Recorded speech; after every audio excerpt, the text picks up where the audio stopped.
You know, inside pretty much every organization, there's a ticking time bomb. It's often ignored right up until it's way too late. And no, I'm not talking about some security threat. I'm talking about a leadership one.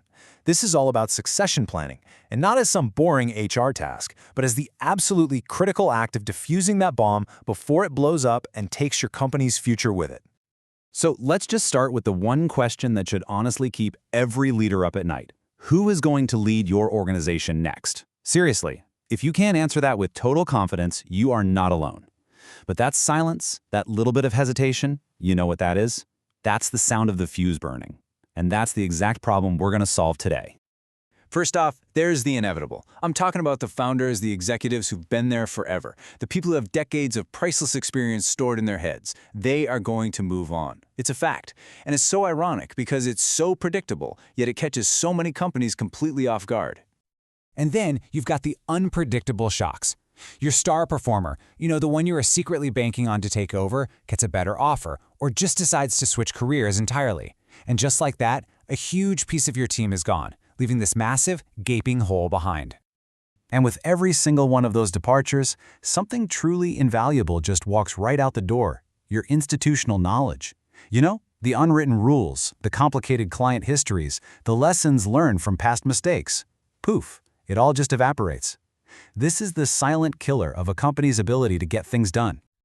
So you take the inevitable departures, you add in the surprise exits, and you top it off with that knowledge drain. What you've got is what we can only call a leadership time bomb.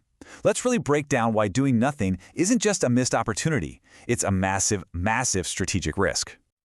So, what exactly are we talking about here? Look, real succession planning isn't some dusty binder on a shelf that you only pull out when someone quits. No way. It's an active, ongoing strategy for building the leadership you're going to need in the future at every single level. The key word here is proactively. It's all about being ready long before you have to be. It really comes down to a choice between two very different futures. On one hand, you've got the smooth, managed handover of a relay race. That's strategic readiness. On the other hand, you have pure chaos, a constant state of emergency, last-minute hiring, and the huge risk of bringing in someone who just doesn't fit your culture. The choice seems pretty obvious, right? And this table makes it crystal clear. Failing to plan is not just an HR headache, it's a fundamental business risk. Your systems become super fragile when they all depend on one person, your growth hits a wall because you've got nobody ready to lead new projects, and your efficiency just plummets as you lose that institutional memory. You're basically building your future on quicksand. Okay, we have officially defined the bomb. So now let's talk about how to defuse it. We're going to shift from the problem to the solution. How to design a strategic leadership pipeline that doesn't just manage risk, but actually turns it into a real competitive advantage. You see, the architecture of a really strong pipeline gets that leadership isn't just one thing, it's a journey. The skills you need to manage yourself are totally different from what you need to lead a team, which are worlds away from what it takes to lead other managers.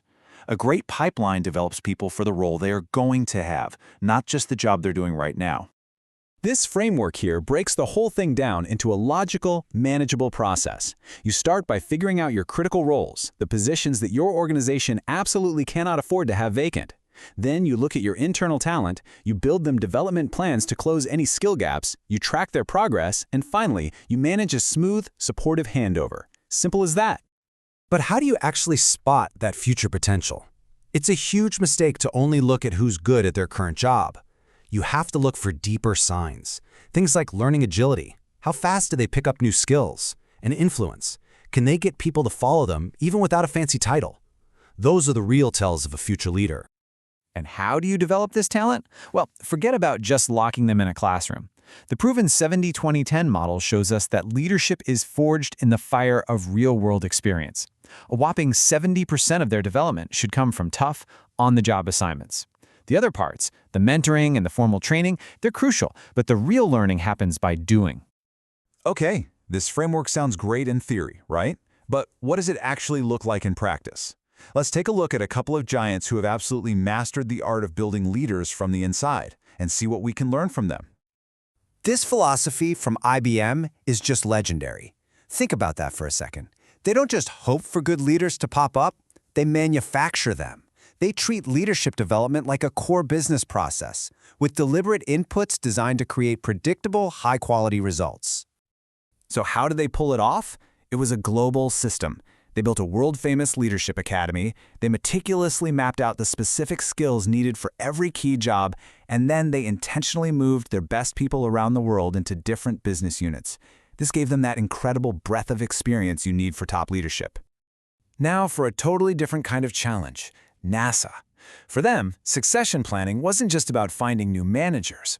It was about preventing catastrophic failure by preserving the collective brain power of the entire organization. It was about protecting their organizational memory.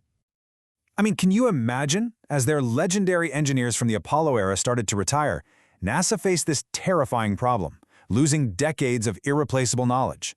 So what did they do? They built systematic programs to capture it. They created shadowing roles, recorded oral histories, and built digital libraries to make sure the next generation could truly stand on the shoulders of giants. Okay, so we've seen the risks, we've gone through the framework, and we've looked at some incredible real-world examples. Let's bring this all home by focusing on how you make this a living, breathing part of your organization's culture, year in and year out. So how do you actually know if your pipeline is working? Look at the data. This chart shows one of the most powerful metrics you can track. What percentage of your critical leadership jobs are you filling from within? In a healthy system, internal promotions should be the default. Hiring from the outside should be a strategic exception, not the everyday rule. And of course, the very definition of a great leader is always changing. The leaders you're developing today have to be ready for tomorrow's challenges. They need to be more than just good managers. They have to be adaptive, inclusive, strategic thinkers, and completely comfortable with technology to lead in a future of constant disruption. Okay, let's distill all of this into two final takeaways. First, and this is the most important one, succession planning is not some optional, nice-to-have HR program. It is fundamental risk management. It's the shield that protects your organization and ensures it can survive any storm. And that leads us perfectly to takeaway number 2. A well-built leadership pipeline is not a cost. It is a powerful strategic asset. It's like you're playing chess while all your competitors are still playing checkers. It gives you a huge advantage over companies that are constantly scrambling to find talent. I'll leave you with this one last thought, which really says it all. If your leadership development is left to chance, then your organization's entire future is being left to chance. And the only real question left is that a gamble you're willing to take?